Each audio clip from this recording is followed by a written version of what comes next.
नमस्कार। G20 parliamentary speaker summit में मैं आप सभी का 140 करोड़ भारतवासियों की ओर से हार्दिक स्वागत करता हूं। ये समिट एक प्रकार से दुनिया भर की अलग अलग पार्लियामेंट्री प्रैक्टिसेस का महाकुंभ है। आप सभी डेलीगेट्स अलग अलग पार्लियामेंट्स की कार्यशैली के अनुभवी हैं। आपका इतने समृद्ध लोकतांत्रिक अनुभवों के साथ भारत आना हम सभी के लिए बहुत सुखद है। फ्रेंड्स, भारत में ये फेस्टिव सीजन होता है।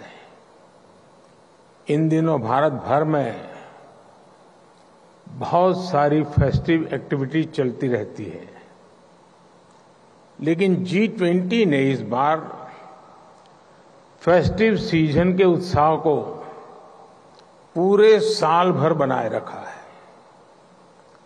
हमने पूरे साल G20 के डेलीगेट्स को भारत के अलग अलग शहरों में होस्ट किया।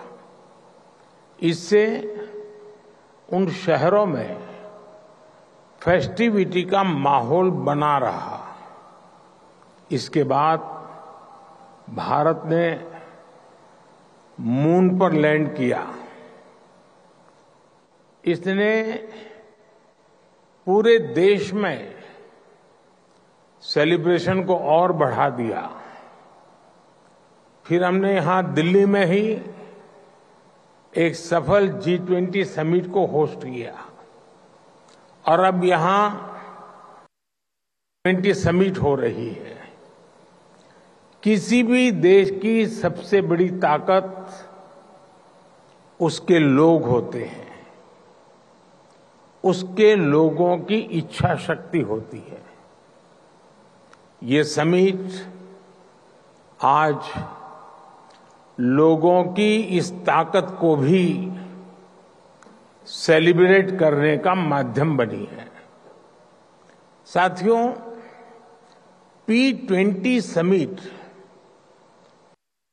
भारत भूमि पर हो रही है, जो मदर ऑफ डेमोक्रेसी है,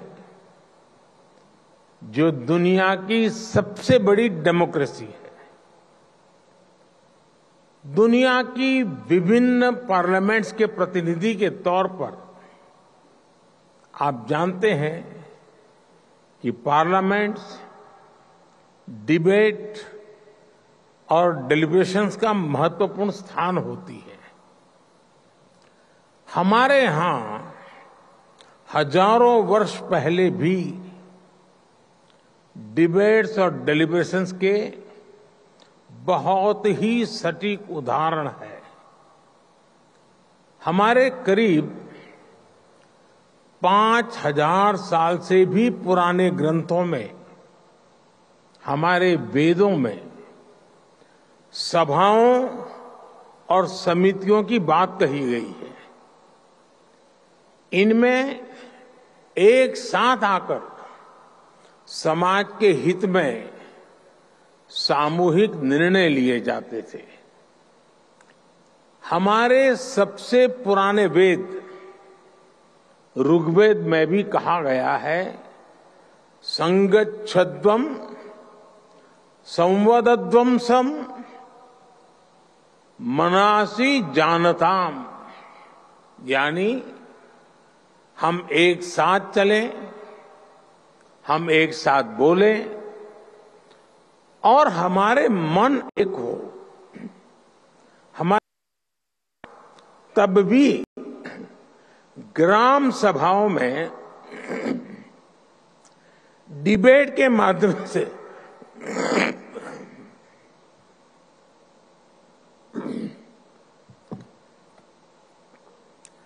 डिबेट के माध्यम से गांवों से जुड़े फैसले होते थे। ग्रीक दूत मेगास्थनीज ने भी भारत में जब इस तरह की व्यवस्था को देखा था तो वो हैरान हो गए थे।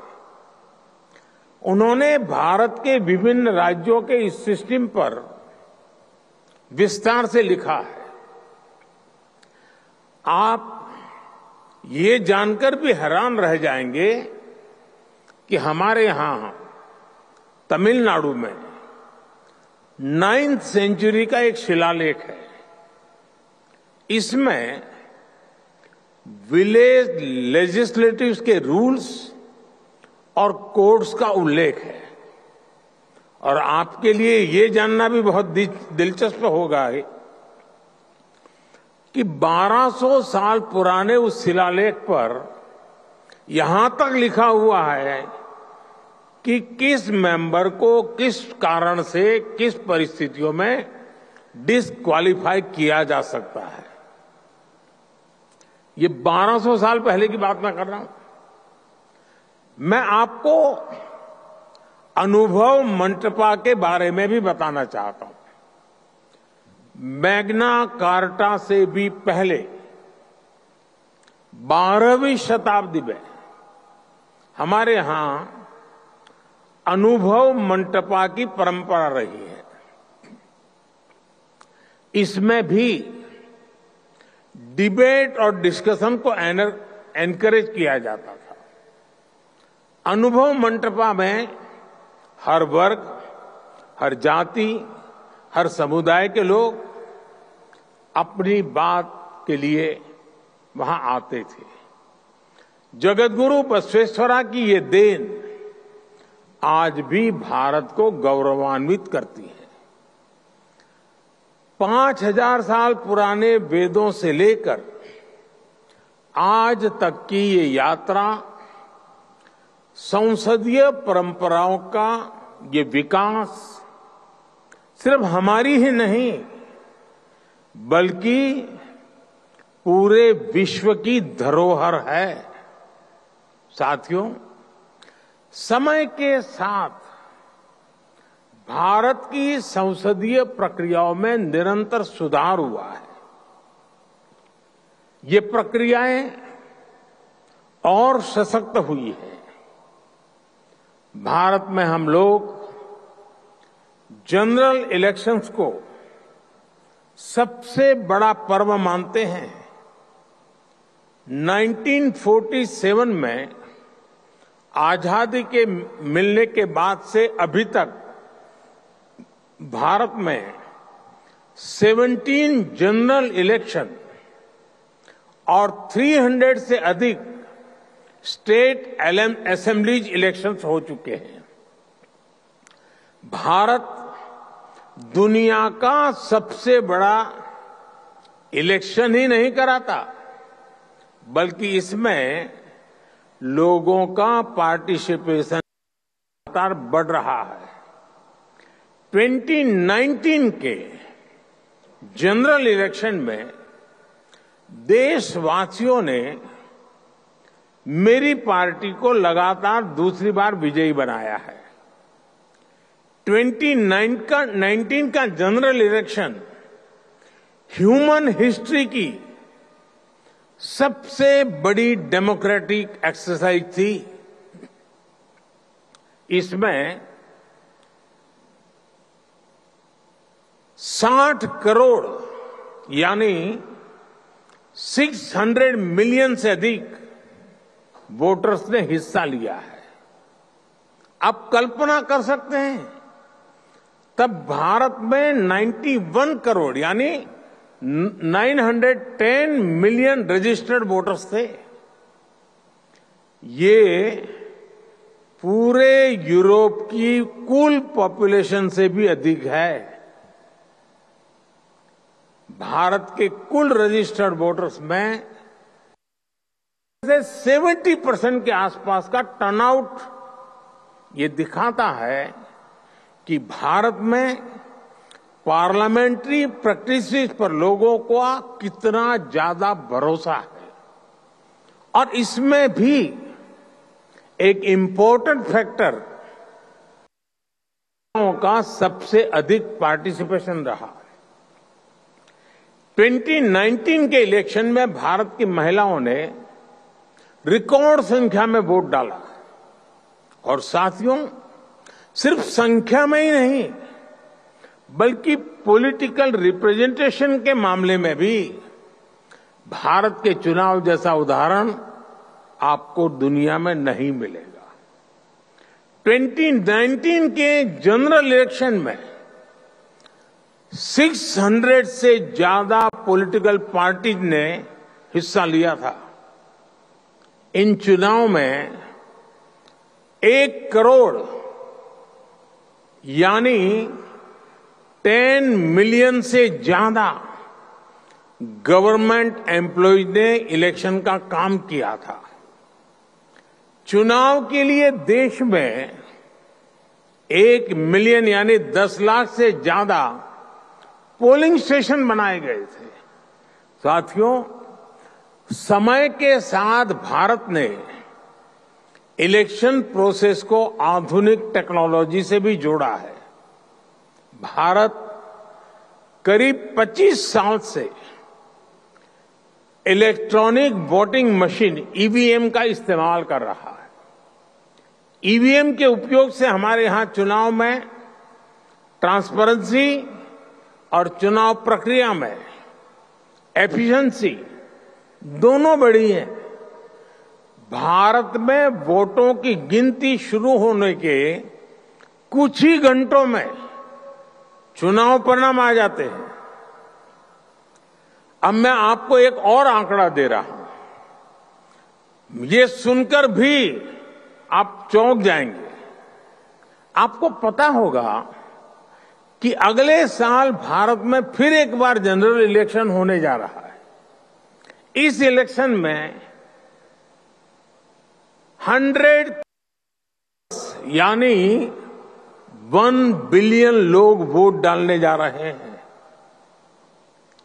मैं P20 समिट में आए आप सभी डेलीगेट्स को अगले वर्ष होने वाले जनरल इलेक्शन को देखने के लिए अग्रिम निमंत्रण देता हूं।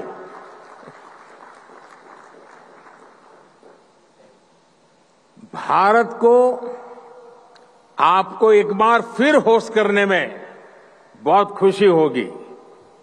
साथियों, कुछ दिनों पहले ही भारत की पार्लियामेंट ने एक बहुत बड़ा निर्णय लिया है, जिसमें मैं आपको आगे अवगत कराना चाहता हूं। भारत ने अपनी पार्लियामेंट और स्टेट लेजिस्लेटिव असेंबलीज में महिलाओं को 33% रिजर्वेशन देने का निर्णय लिया है।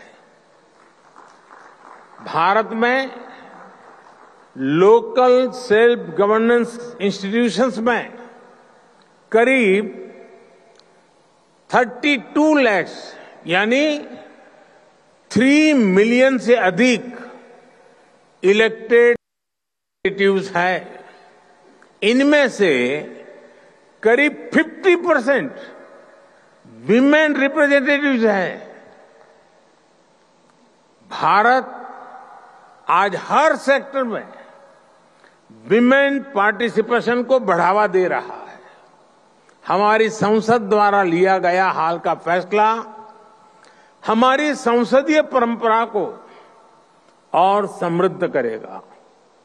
फ्रेंड्स, भारत की संसदीय परंपराओं पर देशवासियों के अटूट विश्वास की एक और बड़ी वजह है, जिसे आपको जानना और समझना बहुत अहम है। ये शक्ति है हमारी विविधता, हमारी विशालता, हमारी वाइब्रेंसी।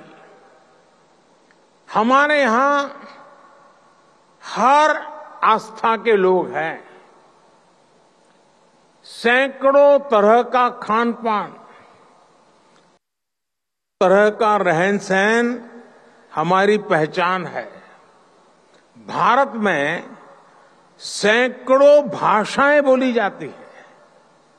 हमारे यहां सैकड़ों बोलियां हैं। लोगों तक पल पल की सूचनाएं पहुंचाने के लिए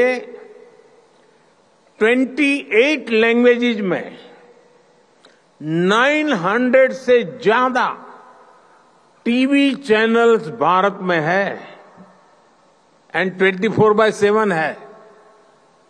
करीब 200 लैंग्वेजेज में हमारे यहां 33,000 अलग अलग न्यूज़पेपर्स पब्लिश होते हैं। हमारे यहां सोशल मीडिया के अलग अलग प्लेटफॉर्म पर लगभग 3 बिलियन यूजर्स हैं। इससे पता चलता है कि भारत में इंफॉर्मेशन का फ्लो और फ्रीडम ऑफ स्पीच, उसका लेवल कितना विराट है, कितना सशक्त है। 21वीं सदी की इस दुनिया में भारत की ये वाइब्रेंसी, विविधता में एकता हमारी बहुत बड़ी शक्ति है। ये वाइब्रेंसी हमें हर चुनौती से लड़ने की, हर मुश्किल का मिलकर समाधान करने की प्रेरणा देती है। फ्रेंड्स, दुनिया के अलग कोनों में जो कुछ भी घट रहा है, उससे आज कोई भी अछूता नहीं है। कॉन्फ्लिक्ट्स और कन्फ्रंट्रेशन से आज दुनिया संकटों से जूझ रही है। इन संकटों से भरी दुनिया किसी के भी हित में नहीं है। मानवता के सामने जो बड़ी चुनौतियां हैं, उनका समाधान एक बटी हुई दुनिया नहीं दे सकती। यह शांति और भाईचारे का समय है, साथ मिलकर चलने का समय है, साथ आगे बढ़ने का समय है। यह सबके विकास और कल्याण का समय है।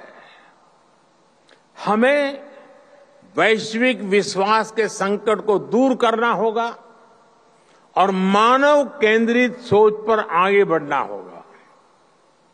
हमें विश्व को one earth, one family, one future की भावना से देखना होगा। दुनिया से जुड़े फैसले लेने में भागीदारी जितनी अधिक होगी, उतना ही बड़ा इम्पैक्ट होगा। इसी भाव के साथ भारत ने अफ्रीकन यूनियन को G20 का परमानेंट मेंबर बनाने का प्रस्ताव रखा। मुझे खुशी है कि सभी सदस्य देशों ने इसे स्वीकार किया। इस फोरम पर भी पैन अफ्रीका पार्लियामेंट की पार्टिसिपेशन को देखकर मुझे बहुत खुशी हो रही है। साथियों, मुझे बताया गया है कि हमारे स्पीकर ओम बिड़ला जी आपको भारत के नए संसद भवन में भी आज शाम को ले जाने वाले हैं।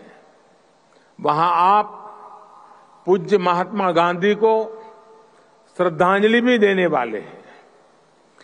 जैसा कि आप जानते हैं कि भारत दशकों से क्रॉस बॉर्डर टेररिज्म का सामना कर रहा है। आतंकवादियों ने भारत में हजारों निर्दोषों की जान ली है। संसद के नए भवन के पास ही आपको भारत की पुरानी संसद भी दिखाई देगी।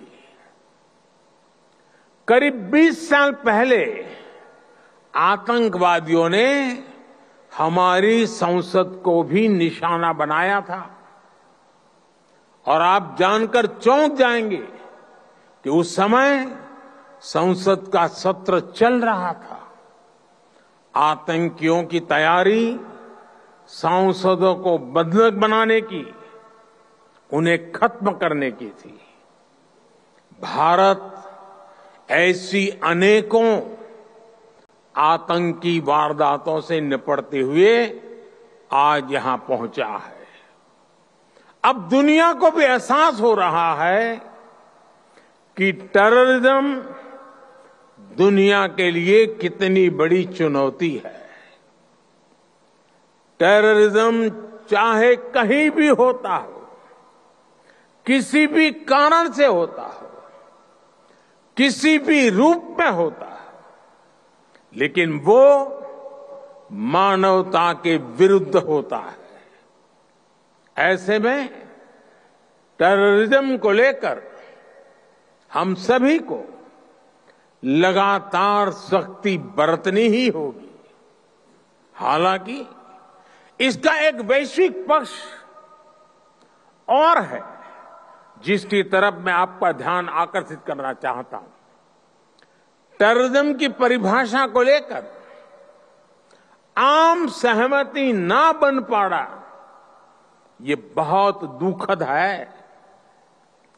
आज भी यूनाइटेड नेशंस में international convention on combating terrorism consensus का इंतजार कर रहा है। दुनिया के इसी रवैये का फायदा मानवता के दुश्मन उठा रहे हैं।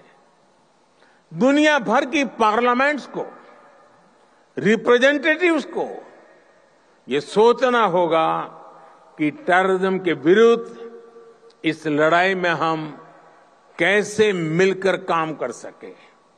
साथियों, दुनिया की चुनौतियों से निपटने के लिए जन भागीदारी से बेहतर माध्यम नहीं हो सकता। मेरा हमेशा से ही मानना रहा है कि सरकारें बहुमत से बनती है, पर देश सहमति से चलता है। हमारी पार्लियामेंट्स और ये P20 फोरम भी इस भावना को सशक्त कर सकती है। डिबेट और डेलिब्रेशन से इस दुनिया को बेहतर बनाने के हमारे प्रयास जरूर सफल होंगे। मुझे विश्वास है भारत में आपका प्रवास सुखद होगा। मैं एक बार फिर आप सभी को इस समिट की सफलता और भारत में आपकी सुखद यात्रा की शुभकामना देता हूं। बहुत बहुत धन्यवाद।